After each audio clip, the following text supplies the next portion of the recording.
Okay, it's Joe from ESCBubble, and I'm here with Esther Hart here in London ahead of EuroStarz tonight. So Esther is going to be giving us, no doubt, her 2003 entry from the Netherlands, One More Night, Of course. And possibly some other surprises. So how is it here in London? Have you been enjoying it since you arrived? Yeah, I have, yeah. We came here yesterday, so I've been to Camden Market yesterday. Lovely. Did some shopping, and today we're all around the venue, doing the interviews and sound check and the show tonight. And I still have a day off tomorrow, so I have a friend here who also loves Eurovision very much, and I think we're gonna have some lunch somewhere. Well, yeah, that's nice. Yeah, well, London loves Eurovision, and we love having a Eurovision event in London, so we've been looking forward to EuroStarz, and you were the first artist to be announced as coming to the show. Yeah. Now, I don't want you to spoil any surprises necessarily, but what can we expect from your set tonight? So are you going to be doing a number of songs? Are you going to be doing some of your own material or Eurovision classics? Or Yeah, how's it going to go? I'm just going to do a lot of Eurovision songs, but also some Dutch entries and also Okay. in Dutch language. So, yeah, that's maybe different than the rest is. Okay, so if I can just talk a bit about your history with the Eurovision Song Contest, because when you entered in 2003, it was really interesting because you entered two national finals. So you entered the Dutch national final, obviously, but also the UK national final. And I think your song then, Now and Forever, got to past the quarterfinal stage. And I think at that point you were doing so well in the Dutch selection that you withdrew from the UK one. How did it come about for you to be in two at the same time? Yeah, well, the thing was, I had a record deal here in the UK. So I came a lot, and I was working on an album and doing a lot of demos and Wait for the Moment or Only Forever. Yeah, that's. That was we made that for the. It didn't get on the album at the end, but we made that for the album. And the composer of that song, he sent it in the song for the UK Eurovision. I didn't know that. Ah, okay.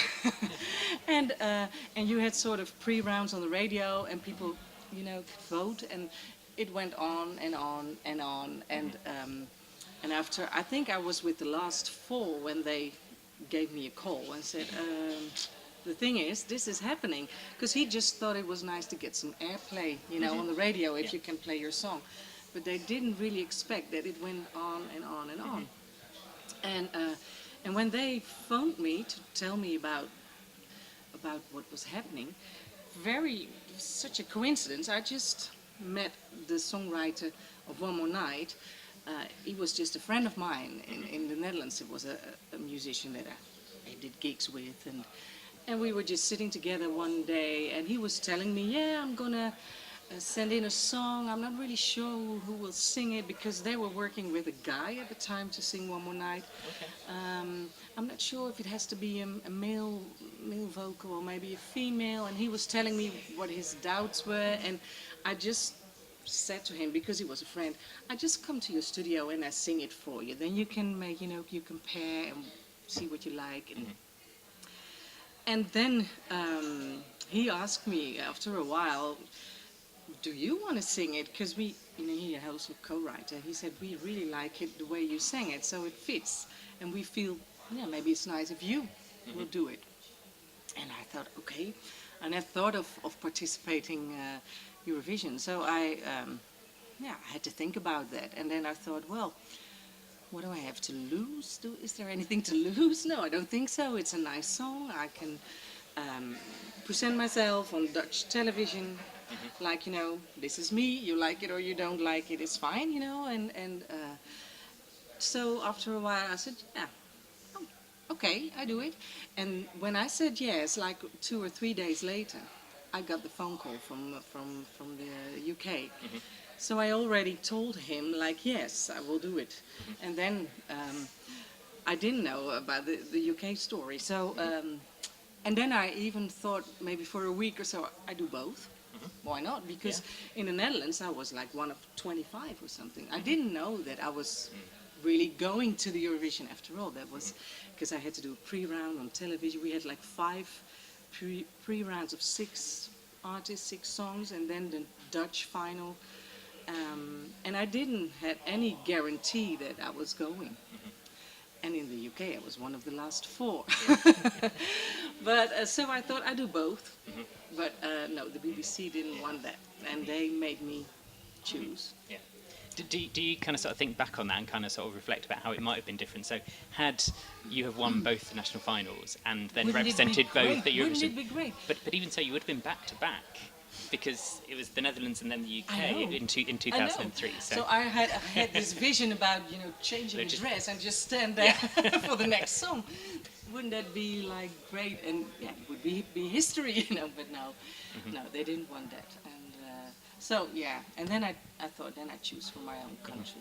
Yeah, fantastic. So you, I mean, you had a really good song in 2003, and you did reasonably well from what I remember. But after that, the fortunes for the Netherlands dipped quite significantly, failed to qualify for the final for a number of years in a row. But more recently, the last kind of sort of 5 or 6 years, Netherlands have got right back on track as one of the leading nations in Eurovision with some really strong entries. Yeah. What do you think brought about that change in fortune? Is it? I think it's what's changed? Well, what has changed is that Anouk, was already a very famous, successful singer in the Netherlands, and that she had the nerve to do it, because there was sort of a negative vibe about it, and a lot of artists didn't have the nerve because they thought it would damage their career, and Anouk, no, she was more like, I'm a songwriter, I'm a singer, and this is what I do, and this, it was a beautiful song, Birds, and she did that, and she opened doors for other artists who then had the nerve and saw, okay, it won't really necessarily have to damage your career, and then the Common Linnets, of course, got second. Yep. And I know them personally because my husband plays bass in the band of Ilse Lange. Okay. And so I saw it from really, close by, that they now, had all kinds of concerts and gigs in Germany, and they didn't have that before because she made her market much bigger. So, and then Waylon did it again, and so everybody, sees now like it's just a big audience, and you can reach, especially when you wrote your own song, you can reach millions of people. Yeah. So what's wrong about that? Exactly, and I think especially for the Netherlands, because it's a nation that's always had such strong support and fandom in the Netherlands. Everyone's really passionate about Eurovision and about music, so that's great to see. So just one more question before we close the interview, if that's okay. And you'll notice at ESCBubble we like bubbles, so we have a bubble here. Yeah. Would you care to delve in and choose a question at random? So some of these are quite deep, some of them are quite fun. Okay. So it's a bit of a lottery. Okay. Let's see. Is it easy to open? Yeah.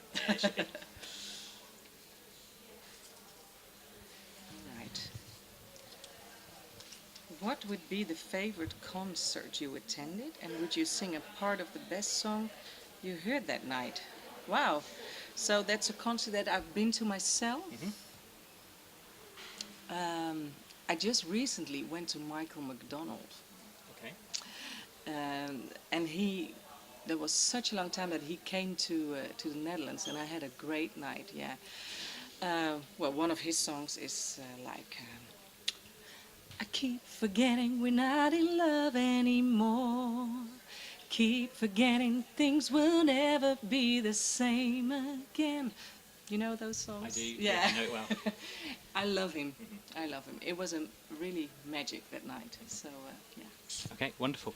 Well, thank you very much for taking the time to talk to us. Yeah. We're really looking forward to the show tonight. So yeah, we will see you later on. Yeah. Okay. Thank you, Esther Hart. Thank you. Thank you.